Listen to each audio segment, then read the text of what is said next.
नमस्कार, आप देख रहे हैं द एचडी न्यूज और मैं हूं निखिल। देखिए, बीजेपी की प्रचंड जीत हुई है। कहीं ना कहीं 3 राज्यों में, आज 4 राज्यों का जो परिणाम आया उसके बाद 3 राज्यों में कहीं ना कहीं प्रचंड जीत हुई है। मध्य प्रदेश हो, राजस्थान हो या छत्तीसगढ़ हो।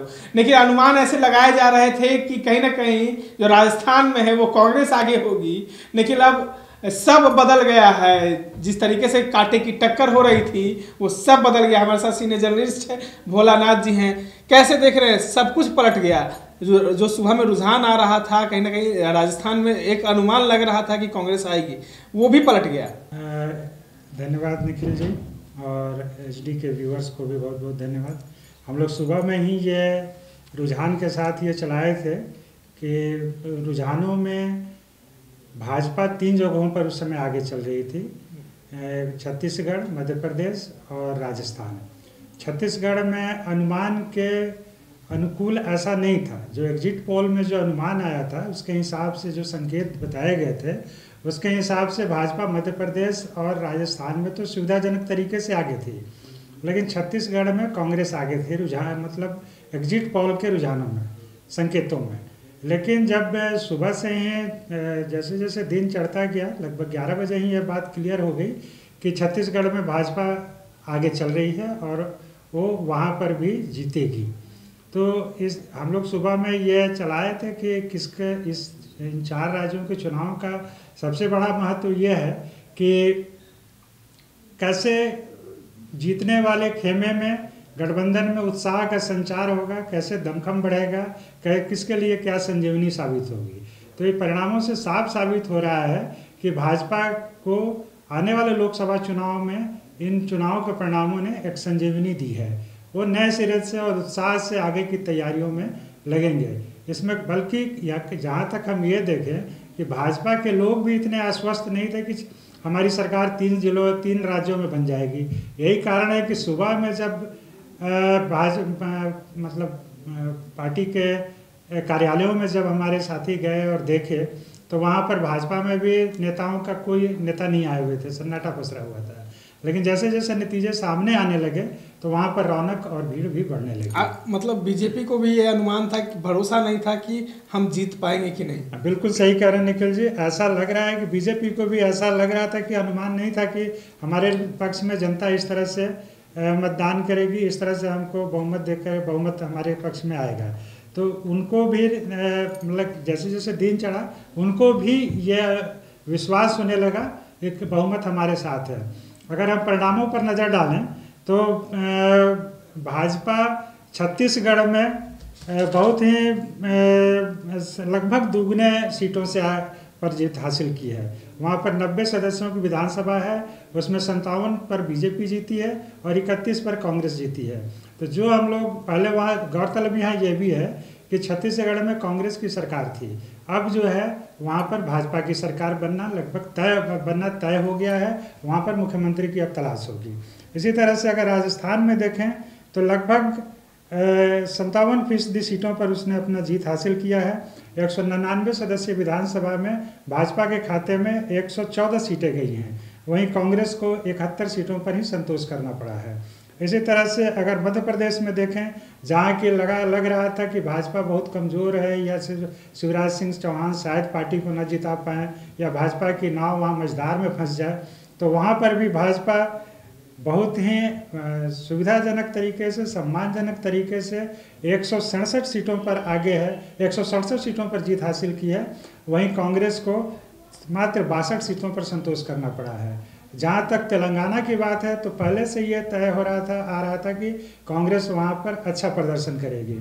तो कांग्रेस वहाँ पर भाजपा की तुलना में बहुत ही बेहतर पोजीशन में है और वहाँ पर वो जहाँ 64 सीटों पर जीत हासिल की है, वहीं भाजपा को मात्र 8 सीटों पर रह जाना पड़ा है।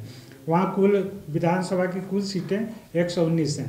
तो अब ये जो आने वाले समय में सुबह तक जहाँ INDA गठबंधन के नेता ये कह रहे थे कि अभी तो रुझान है, आने दीजिए, हम लोगों की जीत होगी, उनको अब ये इस पर नए सिरे से विचार करना पड़ेगा कि इस बार के 4 राज्यों के चुनाव ने जो भाजपा के पक्ष में जनता ने जो समर्थन दिया है, तो उसके मद्देनज़र उनको कहीं न कहीं अपनी रणनीति में बदलाव करना पड़ेगा।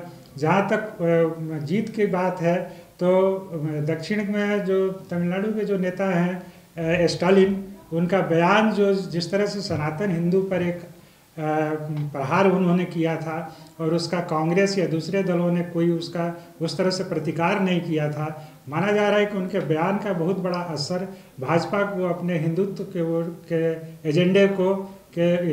एजेंडे के लिहाज से अपने वोटरों को एकजुट करने में मदद मिली है।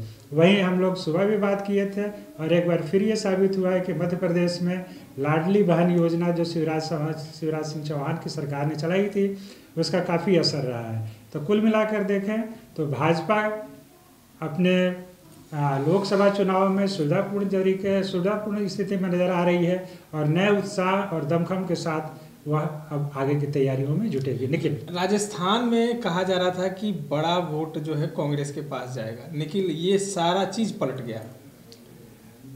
राजस्थान में कांग्रेस पर, जैसा हम लोग पहले भी बात कर चुके थे कि उस कांग्रेस पर तुष्टीकरण की नीति अपनाने का आरोप लग रहा था। भाजपा इस मुद्दे को बखूबी भुनाया और अपने पक्ष में माहौल को करने में वह कामयाब रही।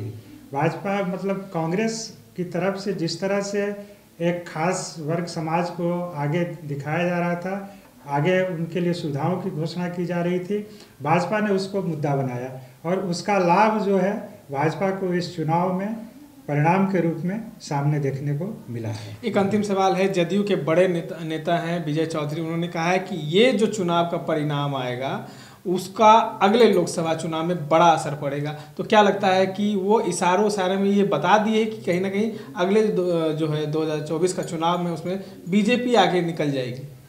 देखिए निखिल, इसमें थोड़ा सा हम लोगों को टाइमिंग पर ध्यान देना होगा। देखिए विजय कुमार चौधरी जो बिहार सरकार में वित्त मंत्री हैं और जदयू के एक बड़े चेहरा हैं, उन्होंने ये बयान तब दिया था जब रुझान सामने आ रहे थे। रुझानों के आधार पर उनके बाद के, जैसा आप कह रहे हैं कि भाजपा की तरफ उनका इशारा है, वहीं एक इशारा ये भी था उस समय कि अभी तो इंतजार कीजिए, अभी तो रुझान है, जीत जब पूरी तरह से सीटों की गणना हो जाएगी तो जीत हमारे पक्ष में आएगी।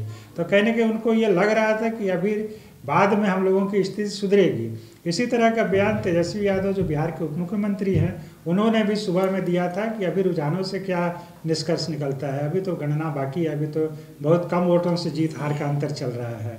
उन्होंने इस संदर्भ में अपने चुनाव मतलब बिहार विधानसभा के पिछले चुनाव का भी हवाला दिया, जब उनके कुछ सीटों पर उनको बहुत कम अंतर से हार का सामना करना पड़ा था और कई जगहों पर तो उन्होंने कहा भी कि 4 बजे चुनाव की वोटों की गिनती रोक दी गई थी।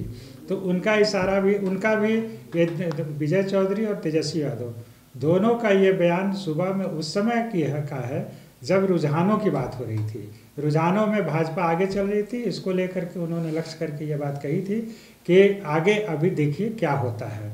लेकिन अब ये साफ हो चुका है निखिल, जैसा आप लोग बात कर रहे हैं कि 3 राज्यों में भाजपा बहुत ही सुविधाजनक तरीके से, सम्मानजनक तरीके से अपनी सरकार बनाने जा रही है और आगे आने वाले लोकसभा चुनाव में निश्चित रूप से उसका उत्साह और जोश काफ़ी बढ़ा हुआ है। देखिए लोकसभा चुनाव में अब उनका उत्साह और भी ज़्यादा रहेगा। बीजेपी जो 3 राज्यों में जिस तरीके से उनके बहुमत आई है, तमाम तरीके से बताया कि कई ऐसे बातों से प्रधानमंत्री नरेंद्र मोदी जो जनसभा किए थे उसमें वोटरों को लुभाने में उनको सफलता मिली है। अब इसका असर कहीं ना कहीं 2024 के लोकसभा चुनाव में देखने को मिलेगा। इस तरह के तमाम अपडेट्स के लिए बने रहे द एसडी न्यूज़ के साथ।